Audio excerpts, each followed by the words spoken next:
The Centenary City Project was initiated in 2014 by President Goodluck Ebele Jonathan, and the concept was to build a city like Dubai right here in Abuja. What makes this project unique is that it's going to be a tourism hub, it's going to be an investment hub, to attract foreign direct investment, and it's also a free zone. Meaning that if you live here, you work here, or you do business here, you're exempted from paying government taxes. If you look at this picture, this is what the city is going to look like when it's fully built. It's a 15-year project. In terms of implementation, but we're just in the third year of implementation right now. Yeah, so we have about 12 years to go. And in the middle of the city, we have this tower here. It's called the African Tower. African Tower? Yes, it's going to be the tallest building in Africa by the time it's built.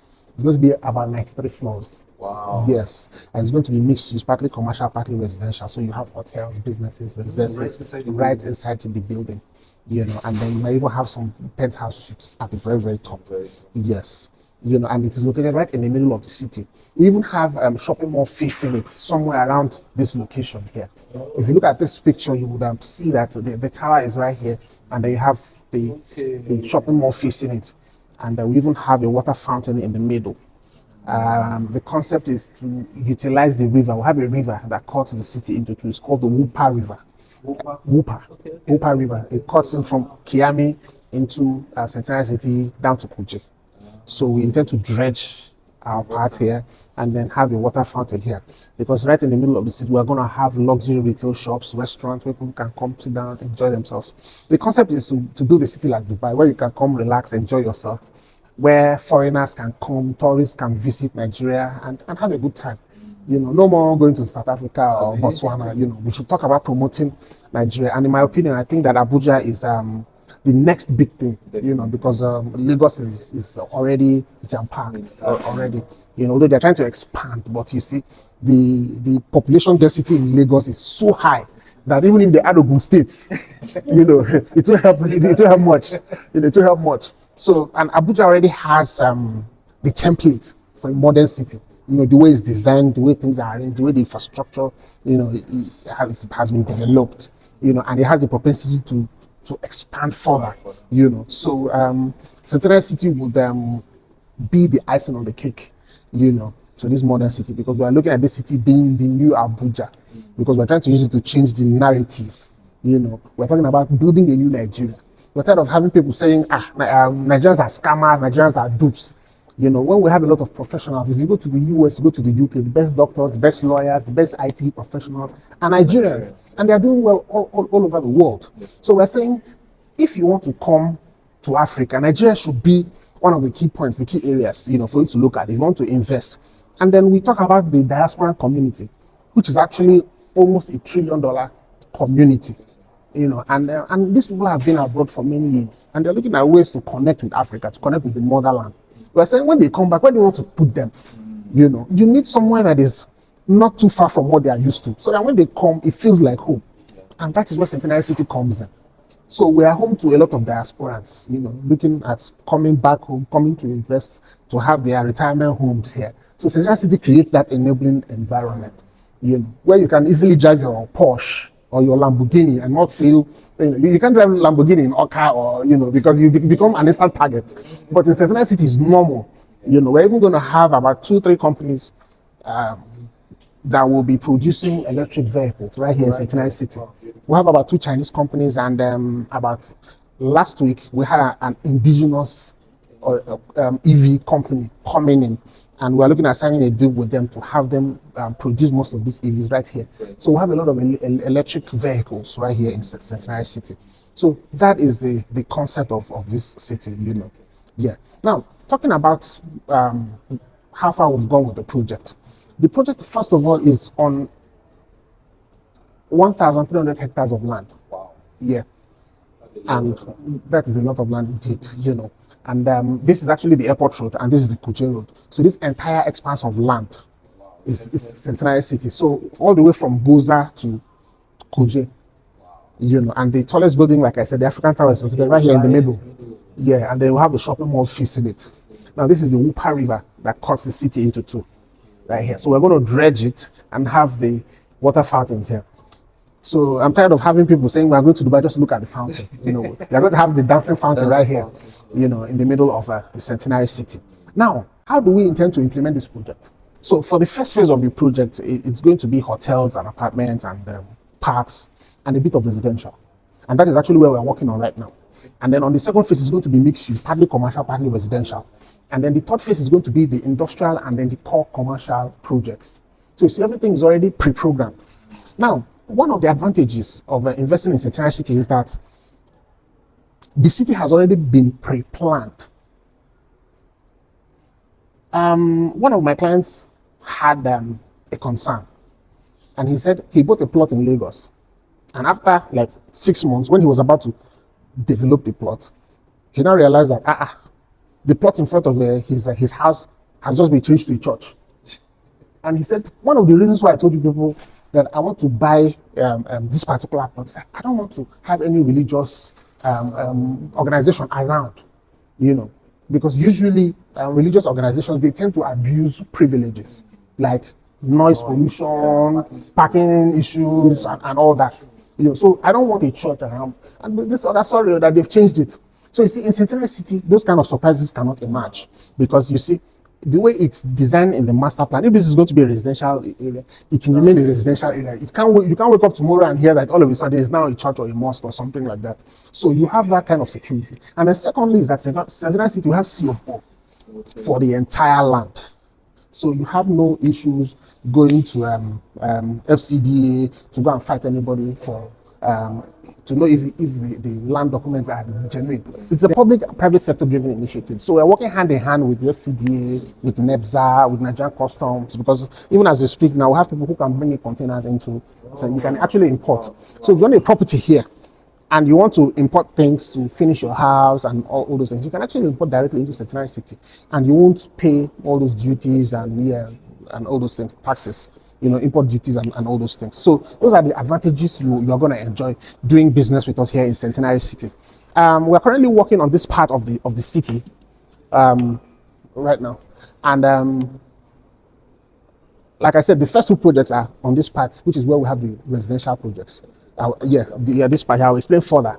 And then the Julius Berger Road is around this axis. The road, it's just an internal road on the boundaries of the first phase of the project to connect the airport road to the Kuje road here. So it's just like an internal road, and it's about 4.3 kilometers. The office is actually here. So this is actually where we're standing right now. This is where we're standing now. So we came in from here. It came in from here, in here. Now, if you notice, you'll see this expanse of land here and here. Those are the green areas, which we intend not to touch. They're actually elevated hills, so we intend not to do anything, because you see, the beauty of this project is that we want to develop it in such a way that it will work hand in hand with the natural endowment of the project site. So all these places that are places where we are going to build, but these ones here, we're just going to leave them because they are hills. So within the city, you will have those hilly views and all those things. And that is part of what makes the city. And it's also green area too. So we are going to have a lot of green. We're not trying to build another Lagos here.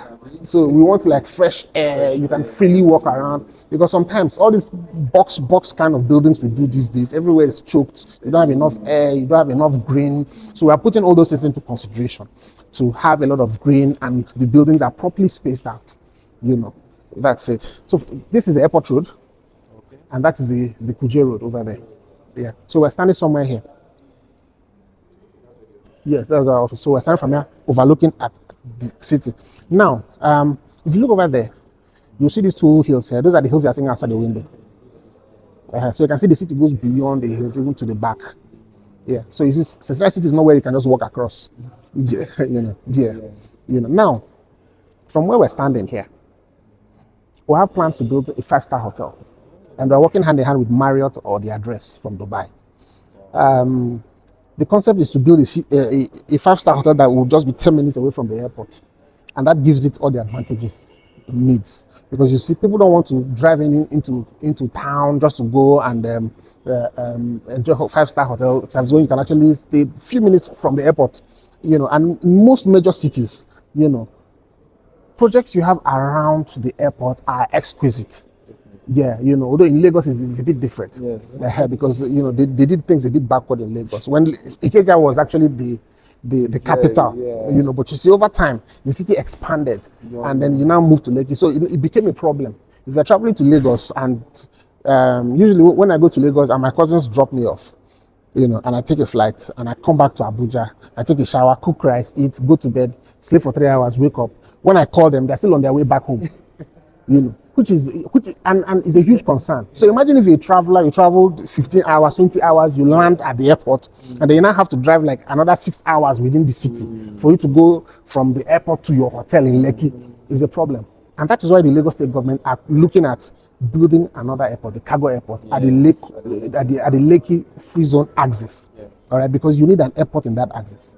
Now for Abuja, we're a bit lucky because development started from the back, coming forward. So the airport is on this side, and then Centenary City is just 10 minutes away from the airport. So you see, that is what proper town planning does, because you bring your best part forward. It's like a carpenter, for example. The workshop is always at the back, but the showroom is in front. My uncle says it's like women too. That women, they put their best character forward. And then it's when you come in that you now know that there's a lot happening at the back, but you won't, So usually that should be the best approach when you're developing a city, that you develop from the back. Even when you go to cities like New York, even in South Korea, you hear things like, this is the new New York City, like the Manhattan is the new. So all those pre-colonial eras, you had other parts of New York, but the city has now grown to.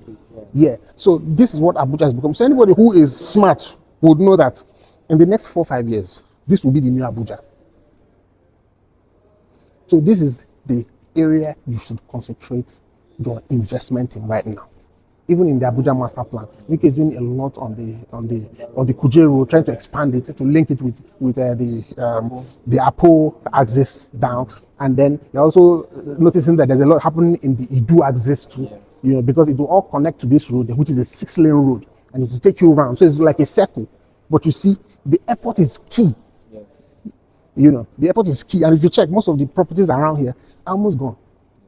And then if you also look around this area too, you'll notice that no luxury projects around here. They're all middle class.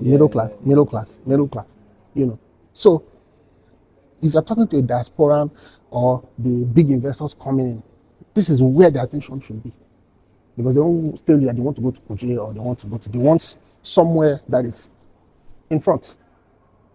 So call this your next Banana Island, or the Eco Atlantic, or even the Dubai. Now, from where we're standing, we're about concluding a deal with Fifth Choker, which is actually Nigeria's largest polo brand, to build a country polo club here.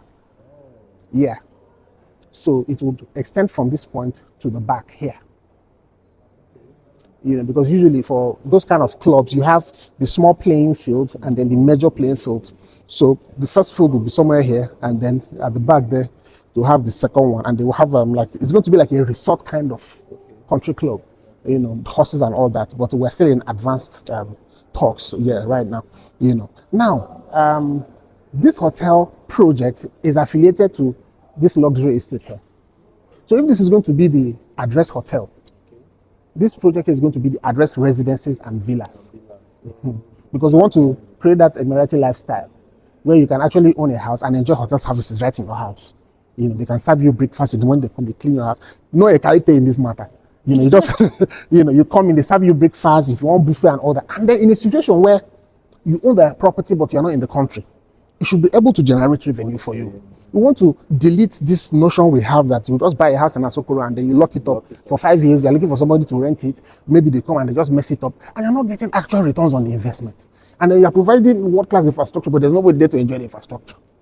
So Centenary City is going to be a bit different from the norm, so that you can have those properties there, and while you're not around, you can be making your income. And then when you come back, the house is available for you to also use. So that is the concept behind this here. And then next to it is this green area here, where we want to integrate a safari park, so that you don't have to go to Kenya or Botswana or even South Africa. But not harmful animals. Because if you tell some people they are lions, they don't come. So we're just going to have herbivorous animals, like elephant, giraffe, antelopes, and all that. So we're looking at a situation where our children can have access to this. They can see an antelope, they can see elephants, zebras, and we're working in partnership with a South African firm to handle that project here. So we're even going to have tents and chalets that people can rent to stay, to create content, to shoot movies, within the safari park. And that is actually where we got the motivation for our second project called the Safari Park Residences. Yes, because the estate is not far from the safari park. Over there. And then next to the safari park, we have an amusement park here. This is going to be about 40 hectares of land just for an amusement park. So it's probably going to be the largest amusement park or theme park in this part of in the West African sub-region, basically. And then we're in talks with some major brands, especially the American brands, to start this project very soon. So, and all this is the first phase of the project, and that was why I told you that the first phase is geared towards attracting traffic, attracting the right attention, first, before you now start talking about why come and invest.